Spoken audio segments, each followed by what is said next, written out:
What's up, guys? Eric Prey, Focus Fishing Guide Service, Table Rock Fishing Intel. Got another video fishing report for you for Table Rock. It is Wednesday, May the 4th. Sorry we're a day late, and I'm in the office today. Guided the last couple of days, but both times I've gone to set up the camera and everything, it started raining. So rather than risk damaging a couple $1,000s worth of equipment, I figured I'd just shoot this inside. As far as our lake level is concerned, we are at 916.55 as of this afternoon.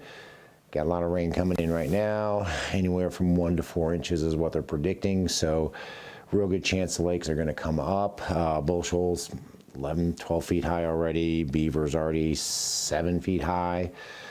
They're trying to flush them, but they're actually holding a lot of water in Bull Shoals, so chances are we are going to see some higher lake levels here over the next week or so, which I'm kind of happy about. Water temperature, on average, I'm seeing around 62, 63. I've seen some warmer temps where you've got some dirtier water, stained water. You got sunshine. I've seen as high as 65, 66. Don't know what this rain's going to do to it. It's 50 degrees in Springfield right now, and it's raining pretty hard. It's supposed to rain all night and most of the day tomorrow. It is going to warm up tomorrow, so hard to say what that's all going to do to the water temperature, but I would expect it to stay around that low to mid 60s through the weekend. Fish are biting though, catching them all over the lake. Fished the dam area the last couple of days. Fished up at Shell Knob, fished James. I fished kind of all over the lake in the last week or so, so I've got some pretty decent intel for you. Best way to stay on top of what's going on Table Rock on a daily basis, of course, is to join Table Rock Fishing Intel. Become a pro member and get those daily reports, weekly reports, all that information that will help you know where the fish are and what to do before you can go to the lake. But if you're coming down, say you're going to fish the lower end of the lake, like I said, I've been there the last couple of days fishing out a big cedar. Late start on both trips. Both days starting around 9 o'clock, so as far as any sort of early morning bite, completely missed out on that. Best bite we had last couple of days has been on a swim bait. I know there's fish on beds. I know you could probably catch some fish on beds. Water's clear. Actually, I saw some fish on beds today, but that's just not what I can do with a client. We can't just go sit on a fish for 20, 30, 40 minutes trying to catch one fish when I got 3 guys in the boat with me. Best way to put numbers in the boat right now has been with a swim bait. Using the Kitech 2.8 on a 1/4 ounce head, keeping the boat around 20 feet. Main lake and secondary gravel points and pockets. Yesterday they were in the pockets better. Today they were on the points better. Don't know if that's a water flow issue or just the weather conditions, but that's been a very good bite. Ned rig, shaky head, tube, spider jig, all that stuff dragging 8 to 15 foot deep has been good as well. I'm not going to lie to you though, the dam area is still fishing pretty tough. It's probably got the most pressure of any area of the lake. You had the Cops for Kids down there this week with 180 some boats. You've got all the guides fishing on a big cedar and Chateau and State Park and all that, so those fish are seeing a lot of baits on a daily basis, so keep that in mind if you're going down the dam area. Mid-lake area, Mid-lake was fishing tough with all the tournament pressure we've had over the last few weeks, but it has rebounded in the last couple of days. Most of the fish are being caught a couple of different ways. You can certainly sight fish if you want to sight fish for them with, a weightless Senko or whatever you like to pitch onto a bed. You can catch them on a floating worm down there as well because they're on beds. It's starting to get a little bit of water in the bushes too, so that's always fun, throwing a floating worm around the bushes. Catch them on a swim bait, of course. Swim baits just kind of become our go-to bait on Table Rock. You can catch a lot of fish on that little Kitech 2.8 all over the lake, including there in the mid-lake area. Same sort of pattern. Keep the boat around 20. Points and pockets, gravel mixed with rock have been key. And then your dragging baits, your Ned rig, your shaky head, the tube, spider jig, all those are working. Pee-wee football jig, all those are working on those same locations. If you're not getting bit on a swim bait, or if you're seeing fish on your graph holding real tight to the bottom, switch over, throw a dragging bait, and you should be able to catch them as well.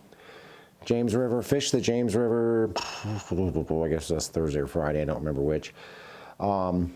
Saturday, I don't know. Anyway, fished the James River last week, one day. Fish from Ants Creek up almost to Woolly. Didn't make it quite that far. Fish Piney and fish Buzzard, but didn't make it quite to Woolly.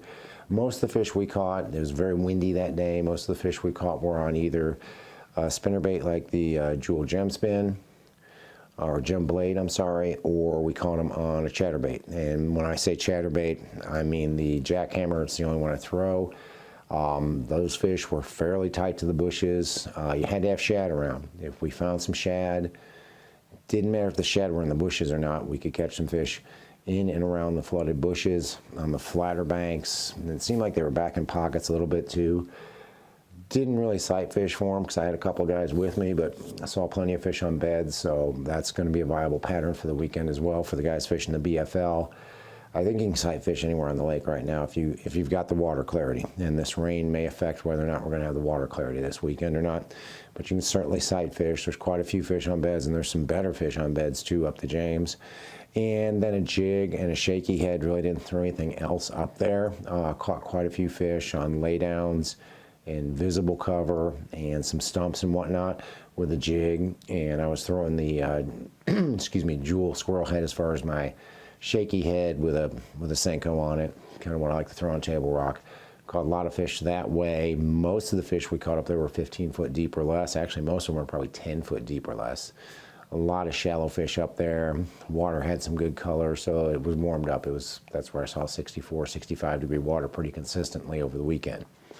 White River, spent most of last week in the White River. Caught a lot of fish. Swim bait, of course. Kitech 2.8, quarter-ounce head. Keep the boat 20 foot of water. Main lake secondary points, gravel mixed with rock, pockets, same sort of deal. There are definitely fish on beds up there. Caught, didn't catch, saw quite a few. It's the only problem with being a guide. When you've got 2 or 3 people on the boat, it's kind of hard to drop the poles and start pitching to one on a bed, just because it's hard to entertain 3 people doing that. So a lot of fish on beds up there as well. A lot of fish on dragon baits up there, shaky head, Ned rig, tube, and spider jig, or even the Pee Wee football jig. Again, secondary and main lake points, gravel mixed with rock. You will run into some moss. It seems like the moss is at its worst, just above Baxter, all the way around to, it's actually almost 0.21 when I was up there last week. So there's definitely moss up there, so it's going to affect where you can drag. But you will find areas, like if you have a north-facing bank versus a south-facing bank on a point, that north-facing bank won't have nearly as much moss as the south-facing bank does. So you can drag some stuff around up there. So you definitely want to do that. And of course, sight fishing up there as well. You can sight fish all over the lake for probably another week or 2. A lot of fish on beds, a lot of fish coming on a floating worm, a lot of fish coming on a weightless Senko. Whatever you like to throw around beds, you'll be able to find fish on beds up there too. Guys, we're finally into May, but it feels like March. It's 50 degrees and raining, and it's been cold the last 2 days. I blame the fact that I finally got my new boat, and it's rained every day since I've had it. Of course, I've only had it for 3 days, and it's rained for 3 days, so go figure.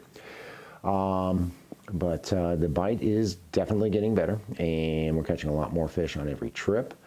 Like I said, the dam area is still kind of tough, but I think it'll come around as well. But best way to know what's going on, best way to know where the bite's the best, join Table Rock Fishing Intel and become a pro member and get those daily and weekly reports, monthly reports, tournament results. We get all that information out there for you, and that way you can know before you go and at least have a clue where fish are being caught before you even get to the lake. But if you're coming down, want to hire a guide, give me a call. It's Focus Fishing Guide Service. You can reach me at 417-860-4743. Or hit my website, focusfishing.com, and either shoot me an email or book online. Either way, I get back to you as soon as I can. Thanks for watching the videos. Take a minute, check out Table Rock Fishing Intel if you haven't done so. Thanks for watching. Can't wait to hear from you. We'll see you on the water.